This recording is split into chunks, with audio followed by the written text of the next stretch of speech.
Hi, this is Lakhi Singh, the property fixer, here to fix you and help you grow your property and your business affairs to the next level.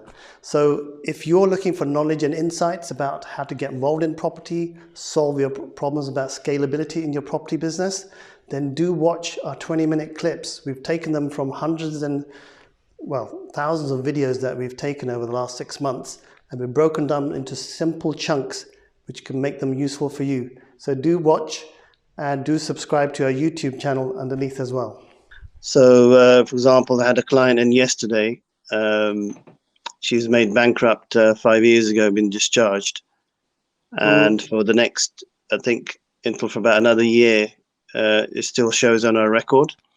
So no Buytolet provider is really going to lend to her. So she's in a bit of a predicament because the credit file has that on there.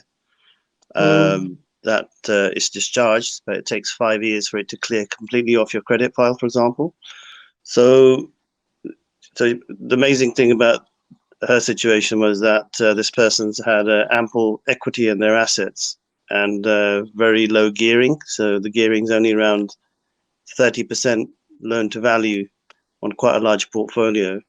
So, but she's looking to raise 50,000, and she's been borrowing money from other people, but she's got over 1.3 million pounds worth of equity sitting in her assets, but she's actually borrowing money of 30,000-40,000 pounds at quite expensive rates from people and going into investments. So we worked out a structure from a private lender that would lend to her, and they would ignore the bankruptcy, and they would lend her easily £100,000 at quite a good rate, and they can get the money to her within 3 to 5 days. So do you need a good credit file? Yes, you do need a good credit file, because so the next thing that we're going to do is we've got a solution to also getting her a good credit file. But I can't really mention that on the show, because it's a specialist area around solvency practices. So they'll have to give us some advice how to restructure herself, and we will be able to get that organized within about 4 to 8 weeks from now, and then she'll be able to get a mortgage as well, although she will need to build up her credit file again. So everything's possible. So that's a very extreme situation. But for the normal day-to-day person, 9-to-5 person who's wants to maybe get their first property or get onto the ladder, it may be a bit different. If you've got your deposit and you've got very clean credit, the likelihood is you're not going to have any major problems. But if you have got like a missed payment or some sort of default on a mobile phone or something of it sitting on your credit file, and you haven't been regularly checking it to see really how good your credit file is, then you could actually be in for a surprise. So one of my tips is that you should really be checking your credit file at least once a month, especially if you're, it's an essential part of your ability to function in your business, especially being a landlord. So any glitches with your credit file are a major issue. So I suggest, as a protocol, most landlords won't be doing this, but get your bookkeeper or or somebody else like your accountant to check your credit file. It might be worth paying them £50 or whatever it is for the time and effort to do it, because something like that as a slip up could be a disaster for your business. So the couple of points there which I think would be really useful for people out there that are looking to be clear about how to get their mortgage sorted. The only last thing I'd say is, to keep it brief, is that you can repair your credit file, and a lot of that is not about not for 6 months not doing anything. The more active you are with credit cards and making regular payments to them, actually builds up your credit file, is a critical point of note. Okay, excellent. Right, okay. Nearly put me to sleep there, Lakhi Singh. I was about to go into a story, a slumber about my credit file, and me fighting with it. But anyhow, right, the question is, and this is an interesting question that's going to come back to Julie. We have been obviously talking to various different type of estate agents, letting agents, and I believe that's your forte. Now, the question that we posed to a lot of these agents were, do you know the financial status of your clients, the landlords? And unfortunately, a lot of them happen to feel that it wasn't important for them to know, even though stats say up to 60 to 80% of landlords may be insolvent if they have to do a probate asset and liability status finding. So if they have to go in and look at their assets and look at what they owe against what they own and what they have in terms of liquidity, a lot of these landlords are sitting are as zombie landlords, as Lakhi calls them. We've discussed it before. Say what to you that is that the situation where you're at in Hemel Hempstead? Are a lot of your landlords zombie landlords, or are they sort of affluent people who've got good liquidity? Right, Lakhi Singh, have we got her back on? Lakhi Singh? I am here, yeah. You're here. Okay, let's continue with the conversation. Right, the question to you, sir. A lot of the landlords that you've come across apparently aren't as solvent as they should be. And a lot of the letting agents that you've come across over the years, you seem to suggest are sitting on zombie landlords. Is that still the case? Managing agents literally playing on cash flows? Yeah, what's happening is a lot of estate agents that are involved in lettings as a core part of their business don't necessarily realize the extent of risk they're carrying in terms of managing properties for certain clients. Yeah. So what's happening is a lot of clients are having a lot of clients that they've got may have a negative equity portfolio or poor cash flow, and the bank may be in the process of appointing receivers. So they're not always aware of what's really going on with them, because there's a bit of a fine line between knowing what the landlord's real position is and their lettings position with the agent. Okay. So I'm not too sure really whether the agent is in a position to be asking landlords for the information. So I think a lot of it just comes down to relationship management. If you're quite good at talking to your clients, knowing your client, as they say, then the more likely you have an inkling really with what type of issues might be behind the scenes for those landlords. I think Julie's back on now. Can you hear us, Julie? Julie's back on. Julie, you left us. Hear you. You're back. Can you hear me?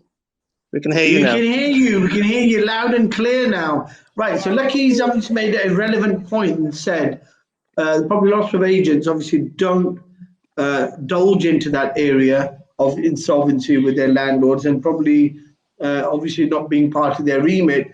But if it is an asset that you're managing, and you a lot of the agents say that in the good old days, landlords are a bit more frivolous about the repair and maintenance cost of their properties, i.e. if a tenant turned around and said, oh, the light's gone, landlords would spend the money and get the light repaired for them. Now it's tightened up quite significantly, where landlords are being particular about saying to tenants, well, look, you've got to live in the property in a tenant-like fashion. Broad statement, but it does form part of the legal contract. Living in the property as a tenant and in a tenant-like manner means we're not going to change light bulbs because you need to do that. You're living there. If you keep the light bulb on all night, then so be it. Is that the case in Hemel Hempstead, Or are you dealing with the likes of Ricky Gervais, who's probably got more money than any one of us has got, and he doesn't really care about the bills on his rental properties? I think from a practical point of view, there is always going to be a diverse demographic of landlords. And especially here in Hemel, we have quite affluent areas, but we also have areas where they're not so affluent. And the landlords come in that same demographic as well. A lot of the landlords here, it's very much an HMO area. So we have a lot of HMO landlords. They're more of your seasoned landlords with a larger portfolio. So a lot of their cash flow is the fact that they now own the property rather than having mortgages on them. But the people that are coming into Hemel Hempstead trying to get into property, we're finding they're going for more SA. So serviced accommodation is quite rife here at the moment. And I think that's because we're so close to London. We're 26 minutes into London. And also we're in a position where we've got an awful lot of building work going on around here, and that planning is going on for some considerable time. So we've got a lot of contractors here. So that's great in that respect. But I think those are the people that maybe are looking at literally hand to mouth when it comes to the solidity of their property, really. And from an agent's point of view, I think they see that that's not really their responsibility and not really anything to do with them, how what the cash flow is for a landlord, because it's something that's outside of their remit. Whereas I think I agree with what you said. I think there's the security there for the tenant, because what if a landlord is only renting the property out because the mortgage company is already knocking on the door saying we're going to repossess next week, and the landlord's thinking, oh my God, I got to rent out, and unfortunately 6 weeks down the line the tenant's being evicted. Julie, as usual, has her clever finger on the pulse, and she's picked up on the point that I made, that properties are not just assets. They're not just bricks and mortar. They involve people and people's lives. And if you've got a landlord who is insolvent or is having financial difficulties, he is putting at risk the life of somebody he is affording the rental of a property to. And by letting out his property to them, and even though they don't know, and this is quite common, remember, Julie, that tenants are in properties that have either been subject to the LPA receivers, and we've covered the topic of LPA receivers previously. Lakhi Singh and his organization are somewhat specialist in the area. And yes, LPA receivers knock on their own side saying to the tenant, well, you've got to pay us the rent over. We don't care who the landlord is. It must be very daunting for tenants, not understanding what an LPA receiver is and not understanding who their loyalties lie with once they've signed a contract with the landlord, and the LPA receiver effectively says that he is the agent of the landlord. And people don't know that the legal definition of agent is quite much different than in the normal definition of agent in law. So yes, they are being affected, and I think it is a duty. And I think Julie is a wonderful lady who understands that these grey areas are the areas where people exploit, but also where the market is going to go in for a big jolt, because lots of landlords who have got financial problems, who are letting out these properties knowingly, because remember, any landlord who's got financial property problems, if he's responsible, should not really be letting these properties out, and should be managing the handback of those assets to the banks. But unfortunately, cash flow possibly. I think that's why the interest rates are low and people are still into properties. Okay, we've got a question in from Sonia. Sonia says that she had a friend who had 2 mortgage offers that were pulled. So 2 offers from the mortgage lender that got pulled, and the product was pulled from the market, and therefore her friend ended up with a problem on her credit file. Any advice, Lakhi Singh? That's the first one. The second is Mr. Bob Singh, who does the famous Lakhi Singh property fixer sign for you. Yes, Julie, I think there's a wonderful feeling I get about you in terms of looking at things from the left field and realizing things aren't all as they seem. Do you find then, so are you predominantly working in the lettings market only and the AP market? I mean, even AP is a wonderful way of increasing yield for lots of landlords, but it probably does require the adding of services and stuff, a bit like a HMO. Do you deal on the sales side as well, or is it purely on letting and management? At the moment, I don't deal with anything specifically to do with the landlord's property. I deal with what happens once there's a problem. So, for example, with obviously COVID-19, there's been lots and lots of problems for landlords and letting agents where tenants aren't paying their rent, or maybe tenants aren't allowing access to properties. So what I've done is change the business model slightly to be able to adapt to help landlords and letting agents who have that problem. So I will take on with a letting agent and I will work with them if they've got a tenant that's not paying rent. And so far, everybody that I've worked with, I haven't met a tenant yet who won't pay the rent. I've met lots of tenants who can't pay the rent. There's a very big difference. The media would like to make us think that there's people out there just piling up their money under the bed because they're not paying the rent. But actually, it's a case that they can't pay the rent, which is very, very different. So I work with that tenant and I find out what the problem is, and I then eventually help the landlord to get those arrears paid off and the tenant not evicted. Okay. We've got about 11, 12 people watching us on YouTube as well today, which is good news. And we've sent a link out to everybody. So anybody want to come in, jump in and ask the wonderful Julie a question, or Lakhi Singh a question, you are quite welcome to do so. We will have you added in. Instead of us asking the question and me making a goof up of it, you can ask the question yourself and Julie or Lakhi can answer for you. Julie, I want to know who is a lucky man? What does he do with you?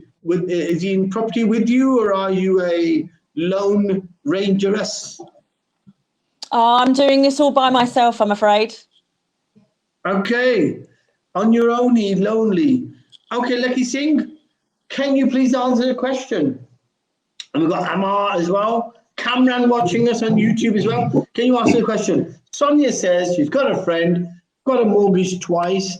The product was pulled from the market with the banks. We know that's going on at the moment. The banks are toe dipping in and out and, you know, removing the product from the market less within a month or so.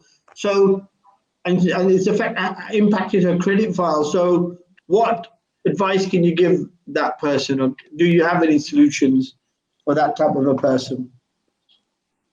I think, to be honest with you, in terms of super technical answers, is probably a very good question for Bob Singh. But I think my feeling on it would be that you've got to document everything, and if a lot of Buytolet lenders are not fulfilling their obligations in terms of what they've committed to and pulling out last minute because they're short on money, or they're changing their criteria because they're worried about lending out more money than they can actually afford, or it's too risky for them, then what it's doing, it's inadvertently putting a lot of people into, let's say, a complicated situation where it puts them in a state of flux. So because it's not a known area in terms of what you can do with it, a lot of people are in limbo land. So what I'd say is my solution to this is that you might have to spend more money if you're quite serious about getting a mortgage for yourself. You can't rely upon one mortgage lender now to give you the money that you want. So you may have to actually put in 2 applications simultaneously just to cover your back, especially if it's high risk that it's going to have an impact, because there's a lot of domino effects on things that if they don't happen. For example, there's certain developers that have developed 10 properties, and their exit always was to hold on to the properties and refinance them. But if the 5 lenders that are going to give them the best rate fit the criteria that they need to be able to get the amount of equity they need out of the asset to be able to have the continuity of business, then if out of those 4 or 5 key lenders, there's only one left, and their criteria is to only lend you on 3 properties, then what they're going to do, they're going to have to either sell the assets